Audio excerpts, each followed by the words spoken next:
उत्तर प्रदेश के अमरोहा में हुए डबल मर्डर का पुलिस ने खुलासे का दावा किया है। सर्राफा व्यापारी और उनकी बेटी के हत्या के आरोप में पुलिस ने बेटे, बहू और एक कॉन्ट्रैक्ट किलर को गिरफ्तार किया है। पुलिस के मुताबिक पूछताछ में आरोपी बेटे ने बताया कि उसका अपने पिता से संपत्ति को लेकर विवाद चल रहा था। बेटा अमरोहा की संपत्ति बेचकर दिल्ली शिफ्ट होना चाहता था, लेकिन पिता इसका विरोध करते थे।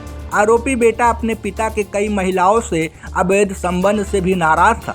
इसी वजह से उसके घर में रोजाना झगड़े होते थे। इसके साथ ही पत्नी भी ससुर के इस कार को लेकर परेशान थी। इन्हीं बातों से परेशान होकर उसने अपने एक दोस्त के साथ मिलकर हत्या की वारदात को अंजाम दिया। फिलहाल पुलिस ने तीनों आरोपियों को गिरफ्तार कर लिया है। पुलिस ने कत्ल में इस्तेमाल किए हथियार को बरामद करने का भी दावा किया है। दरअसल बीते शनिवार को अमरोहा के नगर कोतवाली क्षेत्र के मोहल्ला कटरा गुलाम में रहने वाले 67 वर्षीय सर्राफा कारोबारी योगेश चंद्र अग्रवाल और उनकी 27 वर्षीय बेटी सृष्टि अग्रवाल की घर में धारदार हथियार से हत्या कर दी गई थी।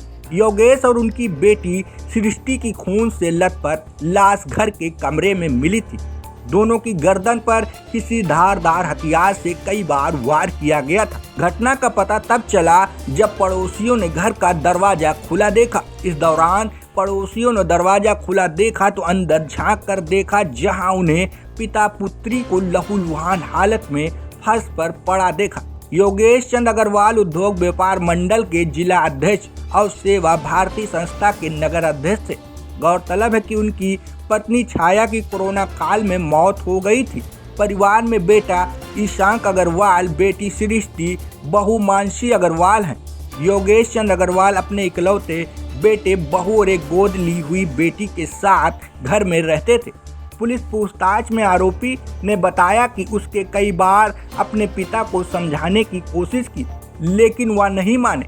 इसके बाद बेटे ने पिता को मारने की साजिश रची। साजिश के तहत उसने दिल्ली से एक कॉन्ट्रैक्ट किलर को अपने घर बुलाया। इसके बाद उसने अपने पत्नी और कॉन्ट्रैक्ट किलर के साथ पिता की दांती से गर्दन काट दी। आरोप है कि बेटे, बहू और कॉन्ट्रैक्ट किलर ने योगेश चंद्र अग्रवाल और उनकी बेटी सृष्टि को मौत के घाट उतार दिया।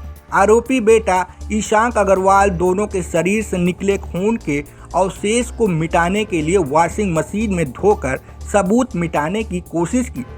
आरोपियों ने मौके पर सामान बिखेर दिया। पुलिस को गुमराह करने का प्लान भी बनाया था। फिलहाल पुलिस ने घटना का खुलासा कर लिया है और आरोपी बेटे समेत उसकी पत्नी और एक कॉन्ट्रैक्ट किलर को हत्या के आरोप में गिरफ्तार किया है। पिता के साथ संपत्ति के विवाद में आरोपी बेटे ने अपनी पत्नी और एक कॉन्ट्रैक्ट किलर के साथ मिलकर इस वारदात को अंजाम दिया है।